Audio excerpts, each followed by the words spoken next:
Okay, so get ready for this. Today, we're going to take a deep dive into the story of Abraham. Yeah. And you've provided us with like this really interesting mix of sources here.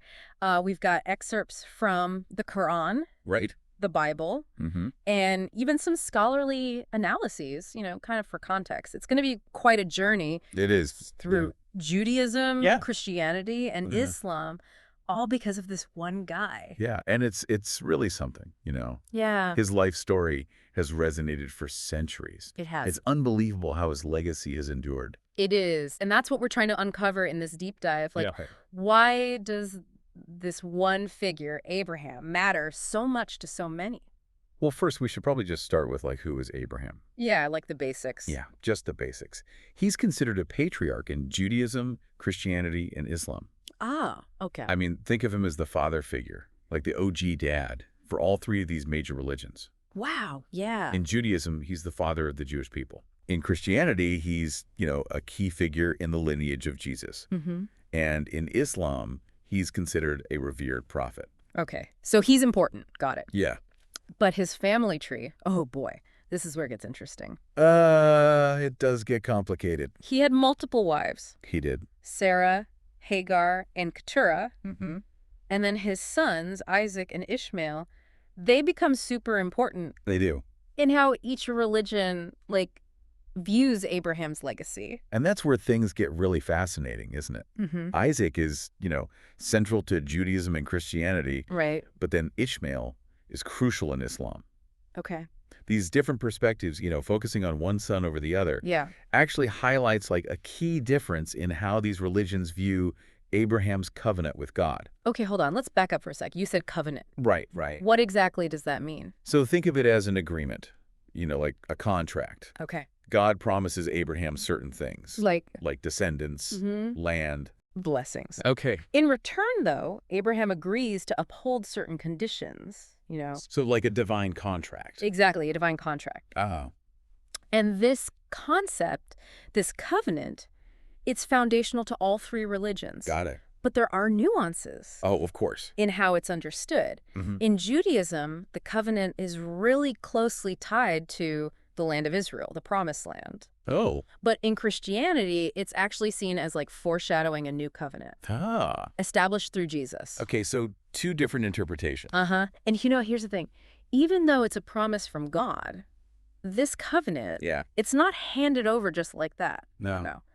Abraham's faith is put to the test multiple times.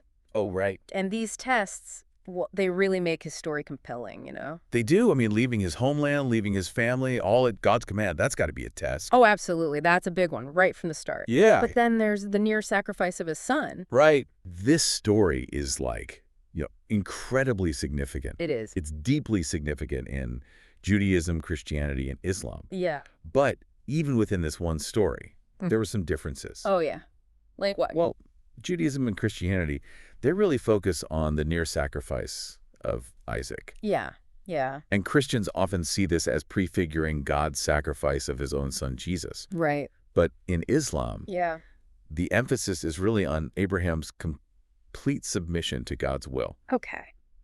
His willingness to sacrifice his son, whether it was Isaac or Ishmael, Right. it's seen as the ultimate demonstration of obedience and faith, So even within this one story, Mhm. we see how these religions, they pull different meanings Yes. and connect them back to their core beliefs. Right.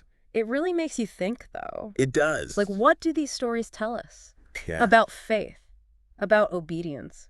That's a question that has resonated throughout history. Mm-hmm. People are still debating it today. Does true faith really mean unquestioning obedience, Right, yeah. even when faced with seemingly impossible demands? It's heavy stuff. Yeah. But there's another layer to this story, right? Yes, there is. The sources you provided, they talk about prophecies, too. Right.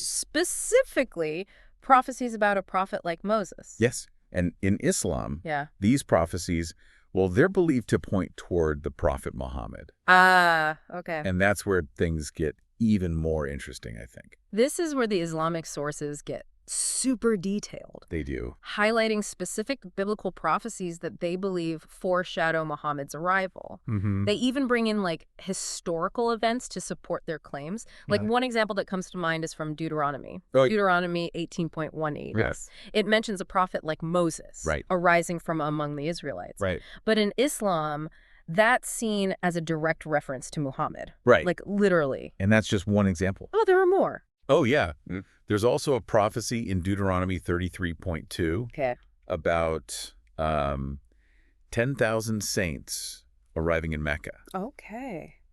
Now, some Islamic scholars connect that to the number of Muslim warriors Oh, wow.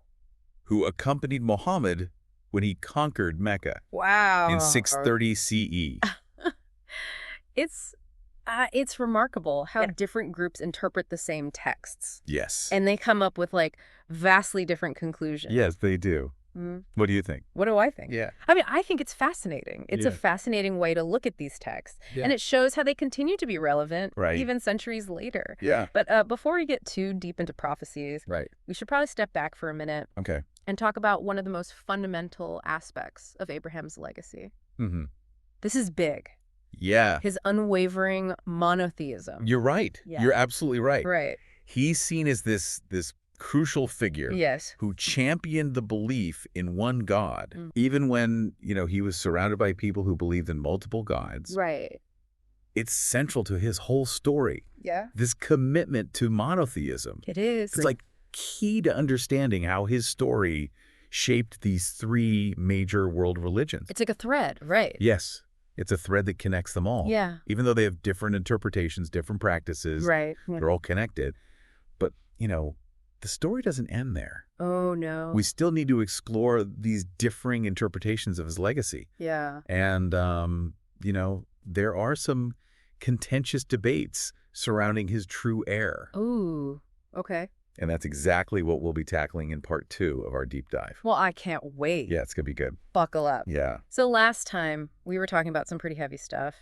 Leaving his homeland, that near sacrifice of his son. Yeah, I mean, Abraham's story really makes you think about like faith and obedience, it does. But you also mentioned these prophecies and how they tie into Abraham's legacy. Yeah, So could you tell me more about that? absolutely. It's fascinating Yeah. how these prophecies, particularly those found in Deuteronomy, Mm-hmm. have been interpreted in different ways throughout history. All right, right. You mentioned that in Islam, Yeah. some of these prophecies are seen as referring to the Prophet Muhammad. Exactly. What would be an example of one of those? Well, let's take Deuteronomy 3.2. Okay. It mentions 10,000 saints arriving in Mecca. Okay. Now, some Islamic scholars believe that this number Mm-hmm. corresponds to the number of Muslim warriors who accompanied Muhammad Oh, wow. during the conquest of Mecca in 630 CE. Wow. Yeah. That's a pretty specific connection. It is. Are there other examples like that? Oh, there are. Yeah. The Battle of Badr in 624 CE, Okay. which was this crucial victory Okay. for those early Muslims against a much larger force, Yep. is also sometimes interpreted as a fulfillment of a prophecy in Isaiah Okay. 21.13 to 17, Wow. which predicts, the end of Kedar's glory. Kedar. Who is Kedar? Oh, in this context, Kedar represents the Arab tribes. Ah, okay. And the Islamic interpretation suggests that this prophecy Mhm. foreshadowed the decline of, traditional Arab power Okay. and the rise of Islam. Ah, okay. Yeah. It's amazing how these ancient texts can be interpreted in such different ways. Right. One source even mentioned Yeah. that some Jewish tribes Like- living in Arabia during the 7th century CE, Right. they might have been familiar with these prophecies Right. and actually saw the rise of Islam as Mhm. their fulfillment. That's interesting. Right. It is a thought-provoking idea. It really is. It shows, how people throughout history have looked to these texts Yeah. for guidance and meaning, Yeah. and they often find relevance to their own time and circumstances. It really makes you wonder how our own beliefs Right. and interpretations might be viewed centuries from now. Yeah. You It really does. But for now, Yeah. let's bring it back to Abraham. Okay. We've talked about his tests of faith, Hmm. the covenant, Yeah. these intriguing prophecies. Yeah. But there's another crucial aspect of his legacy Okay. that we haven't really touched on yet, What's that? his unwavering monotheism. Right. Right. Yeah, he's often seen as like this pivotal figure Exactly. who like champions the belief in one God, Right. even when, surrounded by people Yeah. who believed in multiple gods. Yeah, it's amazing. It is. And this commitment to monotheism, Yeah. it's central to understanding how his story shaped the development of Judaism, Hmm. Christianity, and Islam. It really is remarkable. It is. Like how one man's belief Right. could have such a profound impact on the world. One of the sources we have actually points out that in Christianity, Abraham's faith is seen as like a model for all believers. Yes. In the Christian tradition, Yeah. Abraham's willingness to trust God, Yeah. even when faced with the unknown. Right. It's held up as this example of like true faith. It's a powerful message. It is. Even, thousands of years later. It is. But as we've seen, Yeah, Abraham's story isn't without its complexities. indeed. Right. And one of the most complex aspects, I think, is this debate surrounding his true heir. Oh, right. The question of whether, that lineage Yeah. flows through Isaac or Ishmael. Yeah. This is where we see some of the most significant differences Yeah. between Judaism, Right. Christianity, Yeah. and Islam. Wow. And that's exactly what we'll be exploring in the final part of our deep dive. Okay. We've really covered a lot of ground in this deep dive, from like family dynamics to prophecies and those tests of faith. Right. It's really amazing how much there is to unpack There in Abraham's story. Yeah, it really And is. now we're at this point where things get even more interesting as we delve into the question of Abraham's legacy. It is. Specifically, like, who can actually claim to be his true heir? Right. So, like, set the stage for me here. Okay. Why is this such a big deal? Like, why does this matter? Well, the question of lineage, right? Mm-hmm. It's really central to how Judaism, Okay. Christianity, Yeah. and Islam, they understand their own origins. Right. And their relationship to Abraham. Okay, so how does Judaism view this? So in Judaism, Okay. the emphasis is on descent from Isaac. Okay, so Isaac over Ishmael. Right. He's seen as the child of promise, Okay. the one through whom God's covenant with Abraham continues. And I'm guessing that, like, ties into the idea of Yeah. the Jewish people as God's chosen people? Exactly. Okay. It's like a foundational belief in Judaism. Yeah. Yeah. Yeah, okay, but you mentioned that Christianity sees things a bit differently. Right. So how is it different? Okay, so while Christians acknowledge the importance of Isaac, they acknowledge him, their focus shifts Oh, to Jesus. Ah. They see him as the ultimate fulfillment of that covenant, descended from Abraham through Isaac, but bringing about this new covenant Okay. that extends to all of humanity. So it's not just about lineage. Yeah. It's about, like, the nature of the covenant itself. Exactly. Okay. It's about how that original promise to Abraham is understood and carried forward. Okay, got it. And what about Islam? Like, where does Ishmael fit into all of this? So in Islamic tradition, the line of inheritance flows through Ishmael. Okay, so the opposite. Right. Remember, Muslims believe that all prophets, Right. including Jesus and Muhammad, Yeah. are descendants of Abraham through Ishmael. Right, that was mentioned earlier, that connection.